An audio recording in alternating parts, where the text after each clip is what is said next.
differentiate, differentiate, differentiate. Let's break down the word differentiate together. So, the part of speech for differentiate is a verb, which means it's an action word that shows what someone or something does. In common usage, to differentiate means to show the differences between two or more things, ideas, or people. For example, you might say, the teacher differentiated between the students' answers to encourage them to think creatively. Here, the teacher is showing how each student's answer is different from the others. Special note: when using differentiate in academic or technical contexts, it can also mean to show that one thing is distinct or separate from another in a more abstract sense, like comparing two theories or concepts. But in everyday language, it's mostly used to talk about physical differences or actions. So, let's say you're talking to your colleague about a new marketing strategy for your company. In that case, using differentiate in a casual conversation would look something like this. Hey, I think we should differentiate our product from the competition by highlighting its unique features. This usage is relaxed and conversational, often used among colleagues or friends. On the other hand, if you're writing a formal paper about the importance of brand identity, using differentiate in a business or academic context would be more suitable. As seen here, a successful marketing campaign must be able to differentiate itself from other brands by offering a distinct value proposition. In this case, the word is used to convey a sense of nuance and precision. So you want to know about this concept that helps us identify and understand distinct ideas or features? Think of it like being able to spot specific details in a puzzle. We can look at lots of pieces, but when we see something unique, we can focus on what makes that piece special. When we apply this idea, we're essentially creating a mental roadmap of what's unique about one thing compared to another, helping us make informed decisions or comparisons. It's related to concepts like categorization and classification, where we group things together based on shared characteristics. But this idea takes it a step further by highlighting the specific features that set something apart from others. In everyday life, it helps us evaluate information, make choices, and even communicate more effectively with others. Dispose, dispose, dispose. So, let's talk about the word dispose. As a verb, it means to get rid of something, either by throwing it away, recycling it, or getting rid of an obligation. For example, you can say, I need to dispose of this old book, or I'm going to dispose of my unwanted possessions at the garage sale. The word dispose is often used in formal contexts, like business or official documents, where you might say, the company will dispose of its assets in accordance with the new policy. It's also worth noting that when using this word, it's not about just throwing something away carelessly, but rather doing so in a planned and responsible manner.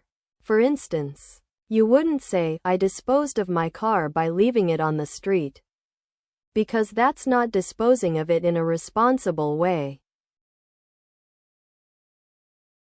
Here are 3 examples of practical sentence usage with the word dispose, along with a brief context explanation for each.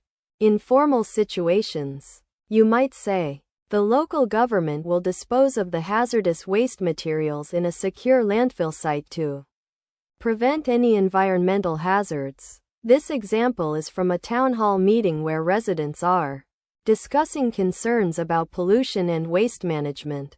The use of dispose emphasizes the proper handling and removal of unwanted substances. In casual conversations, you might say, I need to get rid of this old TV. I'll dispose of it at the electronics recycling center this weekend. This example is from a text message between friends, where one friend is asking for help with getting rid of an old appliance. The use of dispose in this context implies a casual and convenient way of ridding oneself of unwanted items. In business or academic contexts, you might say, the research team must dispose of the experimental materials according to the lab protocols to avoid contamination. This example is from a scientific journal article where researchers are discussing their methods for conducting experiments. The use of dispose in this context highlights the importance of proper procedures and safety measures when working with sensitive or hazardous materials. So, you want to know about this concept? Okay, it means to get rid of something in an official way, usually because it's no longer needed or useful. Imagine you're cleaning out your old computer and it can't be fixed anymore. You wouldn't just throw it away, but also inform the company that you want one of their contract or services. That's kind of what this means. The main characteristic is that it's a formal process, not something casual like throwing away junk.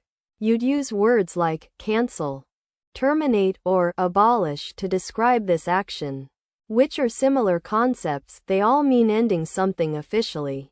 And when people want to get rid of things like old contracts, broken equipment, or even outdated rules, they would use this concept to make sure it's done in a proper and official way. Does that make sense? Dynamic. Dynamic. Dynamic. So, let's talk about the word dynamic. It's an adjective, which means it modifies or describes a noun or pronoun. In common usage, dynamic typically refers to something that is energetic, lively, and full of movement or activity. Think of a dynamic sports team or a dynamic city.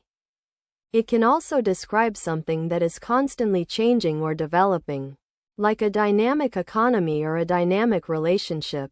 One special note about the word dynamic is that it's often used in contexts where you want to convey a sense of excitement, enthusiasm, or progress. So be sure to use it in situations where you're describing something that's really moving forward or making a big impact. The art exhibition was truly dynamic, with an energetic atmosphere that seemed to reverberate throughout the entire room, drawing visitors in with its innovative and thought-provoking installations. This is how I'd describe it to you. And it's a great example of formal usage, where dynamic is used to convey a sense of excitement and engagement. On the other hand, if we were to meet up at a music festival and you said, the DJ just dropped a new track and the crowd is going absolutely dynamic. I love this vibe. That would be a casual conversation usage, where the word is used to describe something that's high energy and infectious. Meanwhile, in an academic paper on organizational behavior, using phrases like a dynamic leadership style has been linked to improved team productivity, showcases the word's business or professional connotations, highlighting its significance as a term of art in management studies. So, you want to know about dynamic? Okay, let me explain. A dynamic situation or thing is one that has lots of energy and movement. It's always changing and moving in different ways. It can be people working together, a company growing quickly, or even a river flowing fast. All of these things have a sense of activity and power to them. Think about the opposite, like something that's static, or just sitting still. You wouldn't get that feeling from it. A dynamic thing or situation often makes you feel excited, engaged, or eager to be a part of it, because there's always something new happening. Some other words that might mean similar things are energetic, vibrant, active, or even alive, and they all kind of point to the same idea. That something is full of energy and movement.